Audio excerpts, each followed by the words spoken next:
शांती शांती शांती. पंढरपूरच्या विठोबरायाला नमन करतोय. समोर जे दत्तात्रय महाराज बसलेले त्यांनाही नमस्कार करतोय. महाराष्ट्रामधली जी संत मंडळी आहेत त्यांनाही मी नमस्कार करतोय. इथे 3 वाजल्यापासून बसलेल्या माता भगिनी आणि बटू आणि इतर पाहुणे मंडळी यांनाही नमस्कार करतोय. आणि इथेही माझ्याबरोबर बसलेली विद्वान मंडळी यांनाही मी नमस्कार करतोय. मी यांना अगोदरच सांगितलेलं होतं, 2 जणांना मला भेटायला आले होते तेव्हा, मला कशाला बोलावतात, त्याला बाहेर घेऊन जावा. एक तर तो बोलणार नाही तर मी बोलणार.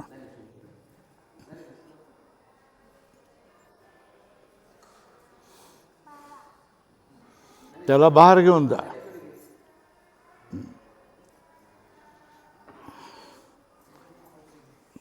खतरूड माणसांना, खवट माणसांना बोलवायचं नसतं, कारण ते सगळे काय करत असतात, विचका करत असतात. माझ्याबद्दल सर्वत्र प्रसिद्धी आहे. मी पहिला प्रश्न तुम्हाला विचारतोय की तुम्ही ह्या 3 वर्षाच्या वर्धापन दिनानिमित्त आम्हाला जे बोलवलं त्यावेळेला आमच्या सत्कारासाठी एवढा वेळ का घालवलात? बरोबर आहे. ह्या प्रश्नाचं तुम्ही उत्तर दिलं पाहिजे. ही काही राजकारणाची सभा नाही जिथे सगळ्यांना फेटे बांधायचे असतात, है ना. आम्ही आमचा सत्कार तुम्ही करावा म्हणून ह्याच्यापैकी कोणीही एकही आलेलं नाही आहे. बरोबर आहे.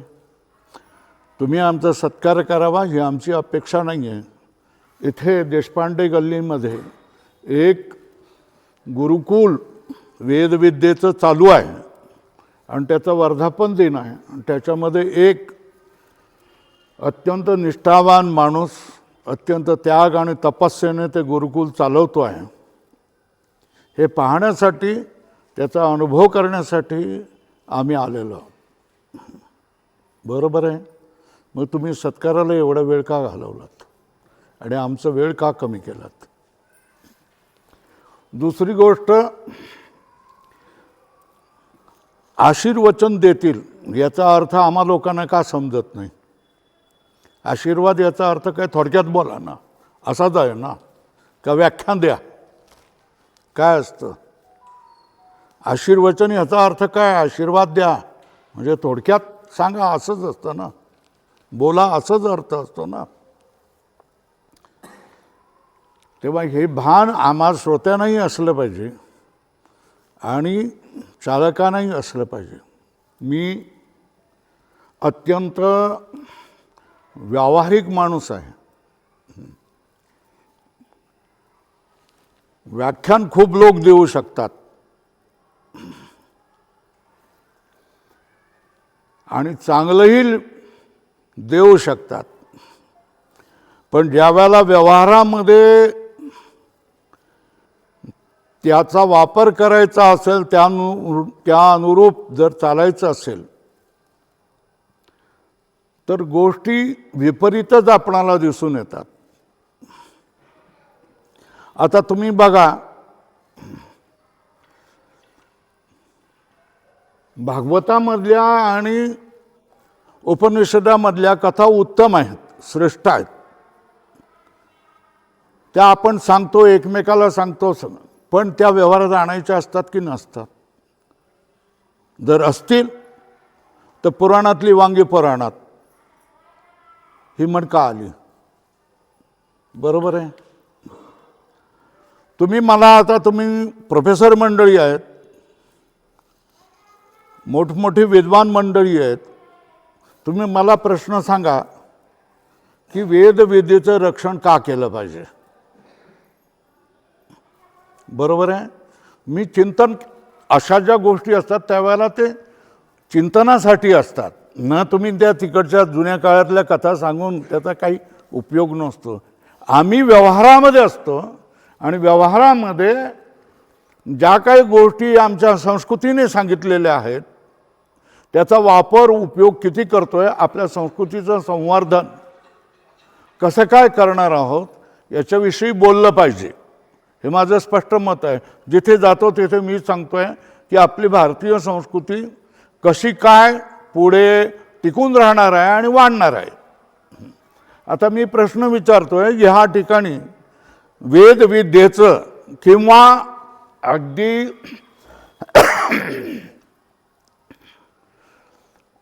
उपनिषद विद्येचं शिक्षण आजच्या काळात का दिलं पाहिजे? कधीतरी तुम्ही विश्लेषण कराल का नाही कराल? वेदविद्येचं आणि उपनिषद विद्येचं आजच्या काळाच्या संदर्भामध्ये काय संबंध आहे याचं विश्लेषण तुम्ही कराल की नाही कराल? आजच्या काळातही बटूनं वेदविद्या दिली पाहिजे असं तुम्हाला का वाटतंय?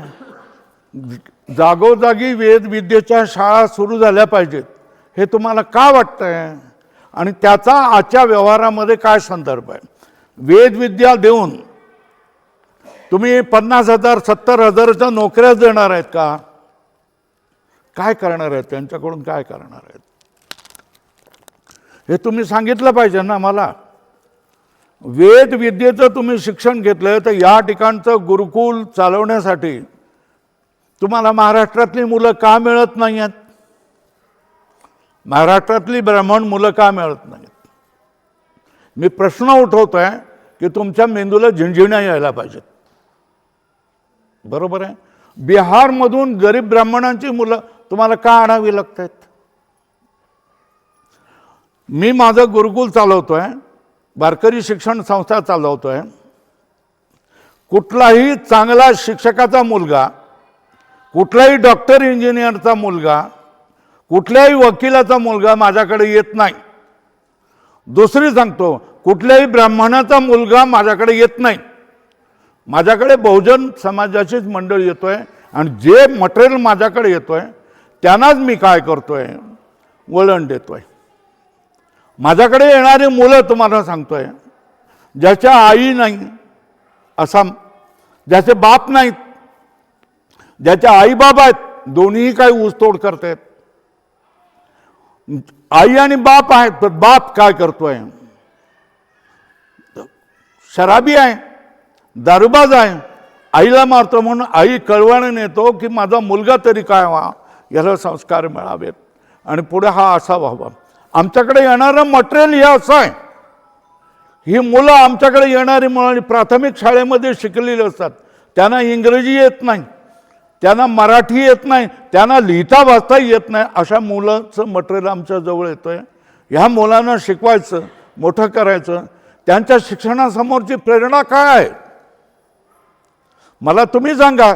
तुम्हाला जर वेद शिक्षणाचं महत्त्व वाटतंय, तुम्ही एवढ्या कथा सांगितल्यात मला, कशामधल्या? उपनिषदामधल्या. मी तुम्हाला विचारतोय की तुमच्या मुलांना कशाला नाही पाठवलं? तुमची मुलं डॉक्टर इंजिनियर झाली ना, मग तुमच्या मुलांना या वेदविद्येमध्ये का पाठवलं नाही? तुमच्या मुलांना तुम्ही उपनिषद विद्येसाठी माझ्याकडे नातरुंडांना पाठवाल? नाही पाठवणार. मग ही बोलायची कडी आणि बोलायचा भात झाला ना. ब्राह्मणांची मुलं इंजिनियर, डॉक्टर वगैरे सगळीच होत आहेत ना, आहे ना. शिक्षकाची मुलं शिक्षक होतात, इंजिनियरची मुलं इंजिनियर होत आहेत. ओ, ब्रह्मविद्या पाहिजे कोणाला? सांगा मला, कोणाला ब्रह्मविद्या पाहिजे? वेदविद्या कोणाला पाहिजे?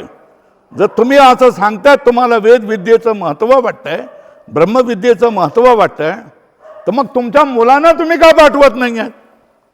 3 मुलं असतील, त्याच्यापैकी एका मुलाला तरी तुम्ही वेदविद्येसाठी किंवा उपनिषद विद्येसाठी का पाठवत नाही आहात? हे माझा आशीर्वादच आहे. तुम्हाला कडवट वाटत पण हा माझा आशीर्वादच आहे. तुम्ही नुसतं बोलायचंच कडे बोलायचंच बात करतायत. तुमच्या मुलांना नातरुंडांना तुम्ही उच्च शिक्षण इंग्रजीमधून शिक्षण देत आहेत, त्यांना मराठीतून शिक्षण देत नाही आहेत. सगळ्यात अंबेजोगाईमध्ये इंग्रजी शिक्षण देणाऱ्या शाळा, अंगणवाडीपासून जर तुम्ही काय देणार असाल, शिक्षण देणार असाल, इंग्रजीचं शिक्षण देणार असेल, तो आईला आई म्हणेल, मुलगा मम्मी म्हणेल, वडिलांना काय म्हणेल, बाबा असं म्हणेल का, पिताश्री असं म्हणेल का, डॅडी म्हणेल.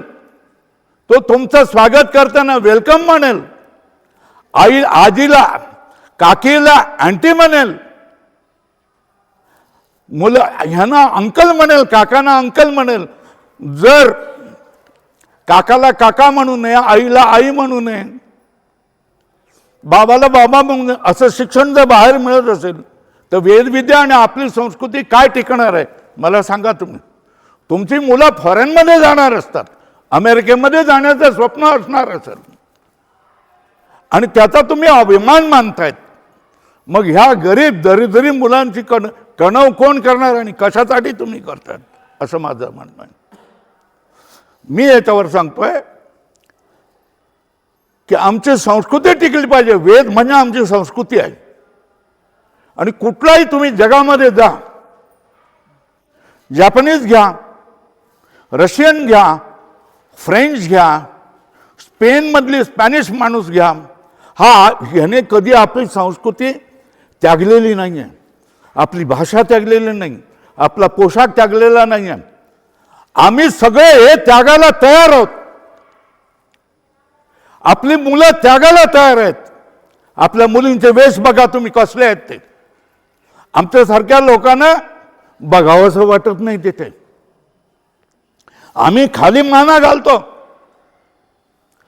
साधू संतांचा आपल्याजवळ आपल्यावर नजर पडावी, आपलं कल्याण व्हावं अशी आपली इच्छा असते ना, तुमची इच्छा असते ना. मग साधू संतांजवळ जाताना कशा तऱ्हेने गेला पाहिजे, कुठले कपडे घालून गेलं पाहिजे. तुम्ही इंग्रजी शिक्षण घेतात, टाईट हे कपडे घालतात, अवयव दिसतील असे तुमच्या मुली, तुमच्या नातरुंडी हे सगळे कपडे असले घालतात आणि आमच्या समोर येतात. यांच्याकडून काय संस्कृती टिकणार आहे? यांच्याकडून संस्कृती टिकू शकत नाही.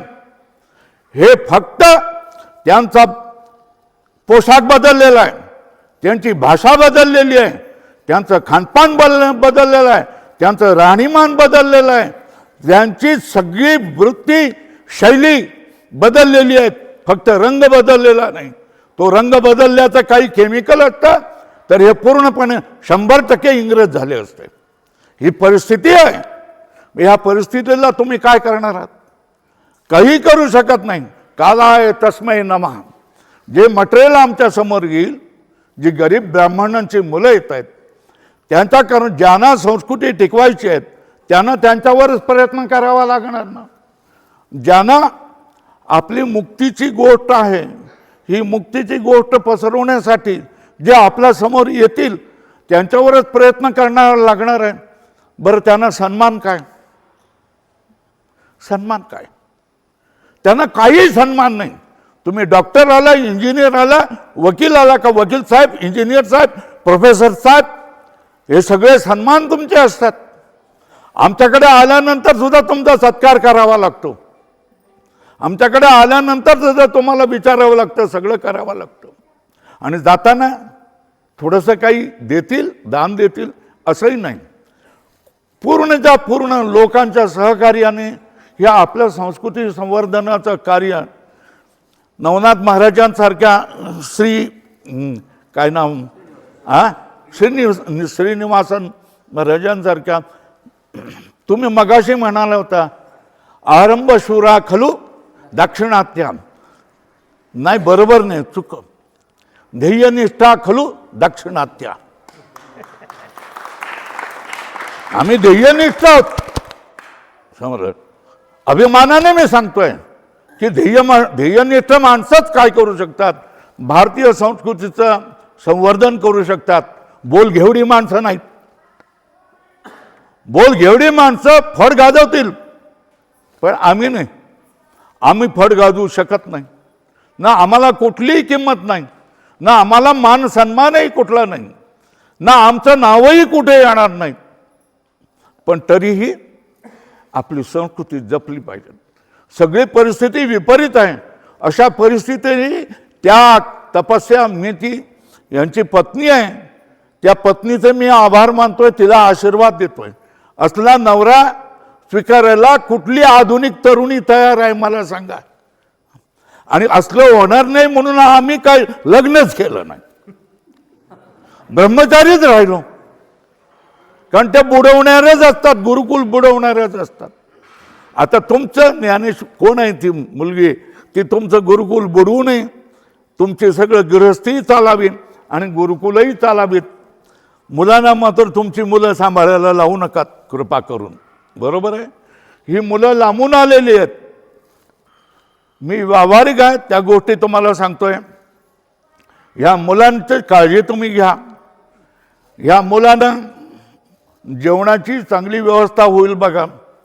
देशपांडे गल्लीमध्ये किती किती किती घरं आहेत ब्राह्मणांची सांगा, सांगू शकता? सांगू शकता का? सांगा ना, किती असतील? हा, 500 घर आहेत ना देशपांडे गल्ली. हर गल्लीमधल्या एका घराने जर 2000 रुपये दिलं तर हे गुरुकुल स्वतंत्र होईल ना का? प्रत्येक घराने हे आपलं गुरुकुल आहे, हे माझं गुरुकुल आहे समजून जर त्यांची व्यवस्था केली. आपल्या घरामध्ये सणसुदी असेल तर ह्या मुलांना दिले. आपल्या घरामध्ये लग्न समारंभ काही असेल त्यावेळेला तुम्ही देवाला देण्याऐवजी या गुरुकुलाला द्या. देव असेल तिथे असेल, पण जिवंत माणूस या ठिकाणी असतो आणि त्याला जेवावं लागतं, त्याला भूक लागते, त्याला प्यास लागते, तो आजारी असतो. तुम्ही देशपांडे गल्लीमधल्या सगळ्या घरातल्या माता मावल्यांना सांगताय, तुम्ही काय करा, नवऱ्याने पैसे आणून दिलेले असतील ना, ते पैसे काय करा, तुम्हाला घर खर्चासाठी असतील ना, त्याच्यापैकी थोडे काढून त्या पिठाच्या डब्यामध्ये, तांदळाच्या डब्यामध्ये, डाळीच्या डब्यामध्ये ठेवा आणि वर्षाला 2000 रुपये झाले का इथे आणून नवनाथ महाराजांच्याकडे देऊन द्या. ह्याच्याशिवाय कशी संस्था चालेल मला तुम्ही सांगा? लोक सहभाग नसेल कुठलीही संस्था चालू शकत नाही. त्यागाला देखील मर्यादा असते.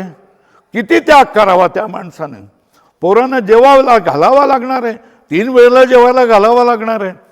जे कोणीच हे देतात, काय आश्वासन देतात, ते आश्वासनं जेव्हा आपण पाहतो त्यावेळेला देतात ते, पण प्रत्येक वेळेला ते देतीलच असं नाही. बरं, मनस्वी माणसाला मी तुम्हाला सांगतो, कोणाकडे मागायला मला 2000 रुपये द्या, मला 10,000 रुपये द्या, हे सांगण्यासाठी मनस्वी माणसाला दुःख असतं. नवनाथ महाराजांची लायकी सुद्धा तुम्ही 1.25 लाख रुपयाचे दर महिन्याचे तुम्हाला मिळणं असेल ना, त्यांची लायकी सुद्धा 1.25 लाख रुपयाची आहे. ते काय कमीचे ह्याचे नाही आहेत. आणि माझी लायकी सुद्धा महिन्याला 1.25 लाखाच्या पॅकेजची माझी लायकी आहे. ब्रह्मसूत्रापर्यंत प्रश्नांतरी शिकवणारा महाराष्ट्रात कोण माणूस आहे मला दाखवून द्या. दाखवून द्या ना. वेदांताचा संस्कृत व्याकरण सकट सगळे दर्शनं शिकवणारा माणूस महाराष्ट्रामध्ये कुठे आहे मला सांगून द्या, दाखवून द्या मला. आणि त्याच्यासाठी किती सहन करावं? 10 वर्ष शिकण्यासाठी आणि 20-20, 30-30 वर्ष शिकवण्यासाठी. आणि ते सुद्धा आपलं दुःख, आपल्या अडचणी बाजूला ठेवून ते दुरून आलेल्या मुलांना कसं सांभाळायचं, काय करायचं. रोज तो आजारी कोणी ना कोणी पडतो, खोऱ्या काढतात, कोणाचा पाय मोडतो, कोणाचा हे होतो, कोणाचं पोट दुखतंय, चला रे जाऊन घेऊन जा डॉक्टरकडे. ह्या सगळ्या समस्या असतात. तुमची गोष्ट वेगळी आहे, तुमच्याजवळ भरपूर पैसे असतात, 1.25 लाख महिन्याला. हे काय कमी पैसे झाले का? मग या गुरुकुलासाठी मी कळवळ्याने तुम्हाला मनापासून तुम्हाला प्रार्थना करतोय की देशपांडे गल्लीमधल्या 500 घराने प्रत्येक वर्षाला 2000 रुपये आणून देवाला नाही, गुरुकुलाला. मी देवाचा विरोधी नाही आहे, पण देवाला खूप मिळतं, पण संस्थांना मिळत नाही, संस्थांना कोणी देत नाही. आणि संस्थांसाठी जी माणसं असतात त्यांच्या जीवावर येतं की 10 रुपये द्या, 20 रुपये द्या, 100 रुपये द्या सांगणं मनस्वी असतं, कारण त्याने खूप त्रास भोगलेला असतो आणि त्याची लायकी मोठी असते. गुरुकुलामध्ये फिल्टरचं फिल्टर लागला पाहिजे, लावून घ्या. गुरुकुलामध्ये मुलांना सकाळी थंडीमध्ये थंड पाण्याने आंघोळ देऊ नका. त्यांच्यासाठी गरम पाण्याचा सोलर तुम्ही आणून घ्या, लावा. सर तुम्हाला मी सांगतोय, नाही तर तुमच्या पेन्शनीमधून देऊन द्या. त्यांना बोलायचीच कडी आणि बोलायचा भात खूप झाला, समजलं ना. हेबाळकर सर तुमच्या पेन्शनीमधून त्यांना काहीतरी आणून द्या. पालक असू देत नाही तर काय असू देत, स्वतःचं खर्च करा ना. स्वतःचा खर्च केला पाहिजेत, तुमच्या ह्याच्यामधून दिलं पाहिजे. तुमच्या मुलांना सांगा, तुम्ही तुमच्या नातरुंडांना सांगा तुम्ही की या संस्थेचा आपण पालक आहोत, सगळ्यांनी मिळून करूया. अरे एक काय 4 संस्था उभ्या राहतील. दुसरी गोष्ट मला सांगायचं आहे, तुमच्या मुलांना तुम्ही संस्थेमध्ये पाठवणार नाही का? 3पैकी एखाद्या मुलाला संस्थेला पाठवा. आणखी माझं संस्कृती रक्षण करायचं असेल तर आपला खान पान, पोशाख, अन्न आणि ह्या सगळ्या गोष्टी, भाषा, ह्या सगळे भारतीय असल्या पाहिजेत ना. जर भारतीय गोष्टीचा तुम्हाला लाज वाटत असेल, शरम वाटत असेल तर त्याचा काय उपयोग आहे मला सांगा तुम्ही. कुठे भारतीय संस्कृती, कसं भारतीय संस्कृतीचं आपण रक्षण करू शकणार आहोत बघा. तुम्हाला तुमच्या मुलांची नावं बघा. आपल्या पूर्वीच्या आईवडिलांची, आजोबांनी, खापरपुंजांनी आपल्या मुलांची नावं काय नेऊन ठेवलेली आहेत? रामचंद्र, श्रीकृष्ण, श्रीहरी, हनुमंत, मारुती ही असली नावं ठेवलेली आहेत. मुलींची नावं गंगा, यमुना, नर्मदा, गोदावरी, कावेरी ही नावं ठेवलेली आहेत. काशी, अयोध्या, द्वारका ही नावं ठेवलेली आहेत. आता तुमच्यापैकी किती मुलींची नावं या नद्यावरून आहेत मला सांगून द्या. आपल्या पवित्र नद्या, आपली पवित्र तीर्थक्षेत्र, आपले पवित्र ऋषी मुनी, आपल्या पवित्र देवता यांची नावं जर आपल्या मुलांना ठेवायला तुम्हाला लाज वाटत असेल, घृणा वाटत असेल, किळस वाटत असेल तर तुमचं जीवन धन्य आहे. एवढंच मी म्हणतोय, बाकी काय मी कडवट बोलतोय. राग येऊ द्या, तुम्हाला राग आलाच पाहिजे, तुम्ही हल्लेच पाहिजे, याच्यासाठीच मी बोलतोय. मुलांना मुस्लिम माणूस अली नाव ठेवतो की नाही, मोहम्मद नाव ठेवतो की नाही, ख्रिश्चन माणूस जॉन हे नाव ठेवतो की नाही, फ्रान्सिस, हे सगळे संत आहेत त्यांचे. मग आपल्या संत तुकाराम हे नाव ठेवायचं तुम्हाला तुमच्या सुनेला आवडेल? मी सांगतो, माझ्याकडे आलेला मुलगा आहे, त्याच्या आजोबांनी आवडीने नाव ठेवलं विठ्ठल. त्याच्या सुनेने शाळेत नाव दाखल करताना नाव काय ठेवलं? अक्षय. म्हणजे आजोबाने ठेवलेल्या विठ्ठल या नावाचा तुम्हाला कंटाळा आलाय, केळस आला ना, घृणा आली ना, मग कशाला बोलता? फुकटच्या पाया पडायचं, काहीतरी देवासमोर चिमूटभर साखर ठेवायची असली तर काहीतरी 10-12 रुपये ठेवायचे आणि परत देवाकडे मागायचं की मला सगळा आशीर्वाद दे, मला सगळं बरं कर, माझे सगळं संकट दूर कर. हे सगळं खोटेपणा आहे ना, खोटेपणा आहे. जिवंत माणसाकडे लक्ष द्या. देव जिथे असेल तिथे असेल, एवढंच माझं तुम्हाला सांगणं आहे. आपला पोशाख, आपलं खानपान हे सगळं भारतीय असलं पाहिजे, भारतीय नावं असले पाहिजेत. शाळेत तुमच्या मुलांना मराठी शाळेत का नाही पाठवायचं सांगा मला. मराठी शाळेत पाठवल्या तर मराठी संस्कृती, हिंदू संस्कृती राहील की नाही? इंग्रजी भाषा ही इंग्रजी संस्कृती पसरवणारी आहे. तुम्ही कशी भारतीय संस्कृती टिकवणार? जे प्रोफेसर आहेत, जे मोठे लोक आहेत, जे RSSची मंडळी आहेत, राष्ट्रीय स्वयंसेवक संघाची मंडळी आहेत, अगदी भाजपची मंडळी आहेत, त्यांनी आपल्या मुलापासून आपल्या नातवंडांपासून तुम्ही सुरुवात करा अशी माझी विनंती आहे. आशीर्वाद वचन थोडक्यात आटपायचं आहे. मी सगळ्या मुलांना तुम्ही हे जे काय ध्येय घेऊन आलेलं आहेत, बाकी कोणी कसंही वागव, मी मात्र माझ्या वेदाचं संरक्षण करणार, मी माझ्या वेदाचं रक्षण करणार या निश्चयाने. कुठलंही कारण, तुमच्या आई वडील गरीब असून देत, तुम्ही ब्राह्मण असून देत, आणि आपल्या ब्राह्मणाच्या मुलांनी काहीतरी केलं पाहिजे म्हणून तुम्ही इथे बिहारमधून इतक्या लांबून आलेला आहेत, त्या तुम्हाला सगळ्या लोकांनी हे शिक्षण तुम्ही घ्यावं.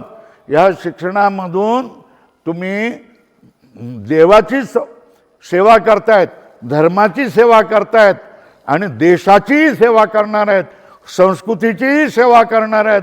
म्हणून हे कोणीतरी काम केलं पाहिजे. तुम्ही करतायत, माझ्याकडे असणारी मुलं करतायत, आम्ही सगळे करतोय.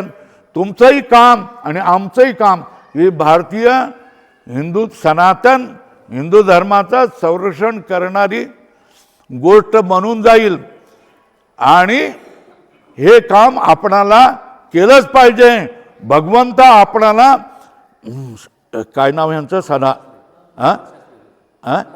नवनाथ महाराजांना हे भगवंताने प्रेरणा केलेली आहे, आज्ञा केलेली आहे. मी 10 वेळेला पळून गेलेलो आहे आणि देवाने मला 10 वेळेला पकडून आणलेलं आहे. तेव्हा हे देवाची इच्छा आहे की आम्ही हेच काम करावं. तेव्हा आम्हाला हे काम करावं लागणार आहे. हे आम्ही काम केलं पाहिजे आणि ते ओझं म्हणून आम्ही काम करता कामा नये, तर प्रेमाने, निष्ठेने, समर्पणाने असं काम केलं पाहिजे. आणि ही आपली योग्यता आहे. आणि देव आपणाला समाज न्याय नको देऊ देत, पण देव आपणाला म्हणतील, ये माझ्या प्रियम, तू माझं काम केलेलं आहेस, तू मला प्रिय आहे, तुझं सगळं काम मी करणार. म्हणून देव आपलं काम करेल अशी मला आशा आहे. आणि याच प्रेरणेने महाराज नवनाथ महाराज किंवा आमच्यासारखी माणसं किंवा इतरही जी माझ्याकडे शिकणारी माणसं आहेत ही करत असतात. बाहेर जे प्रलोभनं असतात, आपली मुलं डॉक्टर व्हावीत, इंजिनियर व्हावीत, त्याची जराही चिंता न करता आम्ही चांगली माणसं बनणार, सनातन हिंदू धर्माचे एकनिष्ठ अनुयायी पाईक आम्ही बनणार आहोत. अशा तऱ्हेने तुम्ही करा. जगामध्ये तुम्ही निराश होऊ नका, व्यवहारामध्ये निराश होऊ नका, थंडीला घाबरू नका. आई वडिलापासून आपण दूर आहोत त्याला तुम्ही दुःख करू नका. ही सगळी पालक मंडळी आहे. या पालक मंडळी दया करणे जे पुत्रासी तेची दासा आणि दासी, हे वर्तन तुम्ही करा. नुसते नावापुरते पालक आणि नावापुरते शिक्षक बनवू नका. खऱ्या अर्थाने त्यांना हृदयाला धरा, हृदयामध्ये कवटाळा, त्यांचे मायबाप बना. हे माझं म्हणणं आहे. मी व्यावहारिक माणूस आहे आणि व्यावहारिक गोष्टीच महत्त्वाच्या असतात. तत्त्वज्ञान या गोष्टी या बोलण्यासाठी असतात आणि शिकवण्यासाठी असतात. त्याच्यामधून मनुष्याणाम सहस्रेषु कच्चित यतती सिद्धये यतताम अपि सिद्धानाम कच्चिन माम वेत्ति तत्वतम. 1000 माणसामध्ये एखादा माणूस काय करतोय, भगवंताच्या प्राप्तीसाठी प्रयत्न करत असतो आणि त्याच्यामधला एक माणूस भगवंताला तात्विक दृष्टीने काय करत असतो, जाणण्याचा प्रयत्न करत असतो. हे मला माहीत आहे. तुमची अल्पसंख्या असणार आहे, आमच्याकडे येणाऱ्यांची अल्पसंख्या असणार आहे. आमच्याकडे येणाऱ्या लोकांना, शिकवणाऱ्यांना काही सन्मान मिळणार नाही, काही आर्थिक प्रलोभन मिळणार नाही. तुमच्याकडे सुद्धा येणाऱ्या शिकवणाऱ्या अध्यापकांना काही सन्मान मिळणार नाही, काही आर्थिक प्रलोभन मिळणार नाही. अत्यंत आर्थिक हाल अपेक्षामध्येच आपल्याला कराव्या लागणार आहे, पण ते केलं पाहिजे. कारण त्याच्यामधूनच आपली भारताची संस्कृती टिकणार आहे. म्हणूनच आपण हे करतायत. तुम्ही सुद्धा सगळ्या लोकांनी, शिक्षकांनी आणि विद्यार्थ्यांनी हे सगळं या निष्ठेने करावं. तुमचं गुरुकुल चांगलं वाढावं. याची 10वा वर्ष तपपूर्ती, 25वा वर्ष काय काय म्हणतात त्याला मला माहीत नाही. ते त्या वेळेला प्रत्येक वेळेला तुम्ही समारंभाने मला बोलवायला यावं किंवा कळलं तर मी स्वतः येईन.